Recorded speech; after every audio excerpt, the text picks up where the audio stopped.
Has it ever occurred to you that Christians believe some pretty far out things? They're not the only ones. Get your coffee.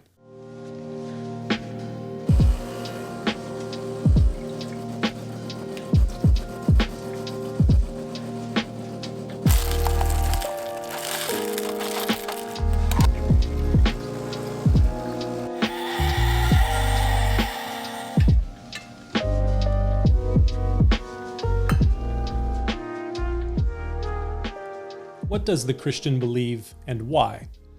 There are books, volumes of books, in fact, written on the topic, which means that there are many things that the Christian believes. But among the fundamental beliefs of the Christian is the belief that there is a God that pre-existed everything that we see. It is this God that made everything that we see, and this God will continue to exist after these things. These are fundamental core beliefs for the Christian. They sit underneath the words, "In the beginning, God created the heavens and the earth." If you've never read it before, those are the opening words of the Bible. And those 10 words in English encapsulate these foundational beliefs. There is a God that pre-existed everything. It is this God that made everything that we see, and this God will continue long after these things cease to exist or are gone. These core beliefs run through the entirety of Scripture from Genesis chapter 1 to Revelation 22, through all 66 books of the Bible. Those 66 books were penned by 40 different authors in 3 different languages over a 1,500-year period, and yet the story is consistent from Genesis to Revelation. There is a God that pre-existed everything. He created everything for His purpose, and He will continue to exist long after these things. Revelation 10:6 speaks of this God when we read, "This is Him who lives forever and ever, who created heaven and the things that are in it, the earth and the things that are in it, and the sea and the things that are in it." The scriptures from Genesis to Revelation tell the story of who God is and what He is doing in this world that He made. There is a beginning of the story and there is an end of the story as well, and there will be a continuation of His story after these things, as we currently know them, are gone. This seems to be far out to an increasing number of people who, by their own admission, are not believers in God, as I am, people who would register their beliefs as being scientific naturalism. Now, I want to make it clear that Christians, the Christians that I know, are not against scientific inquiry. Far from it.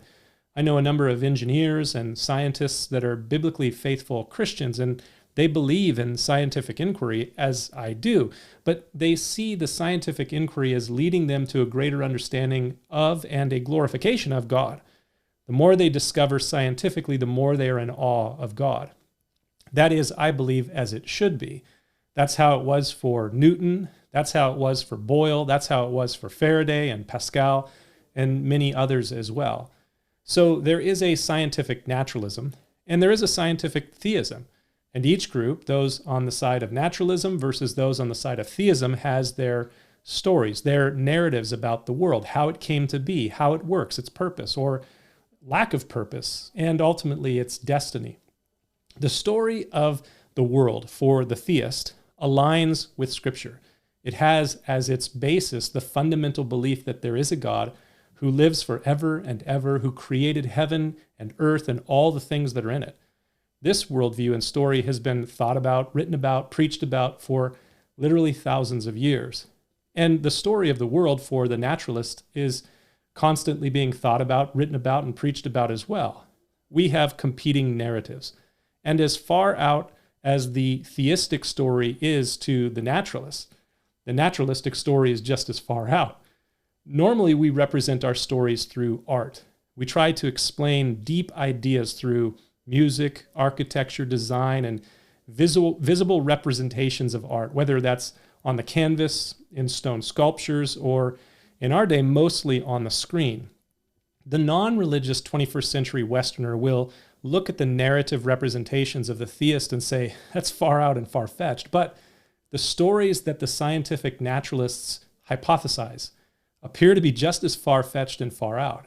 For example, as I was thinking about all of this today, I was listening to the soundtrack composed by one of my favorite composers from Christopher Nolan's movie Interstellar. I watched Interstellar again recently. It's a trippy movie, like many of Nolan's movies. Nolan likes to play with the idea, the concept of time. Hopefully this isn't a spoiler, but the plot of Interstellar involves space and the main character, played by Matthew McConaughey, crossing the event horizon into a black hole, which ultimately lands him in a tesseract through which he can communicate using gravity across time or back in time to his daughter in the past, so that ultimately he, through his daughter, can save humanity. That's one heck of a fascinating story, and it is the expression of the worldview of some within the scientific naturalistic community.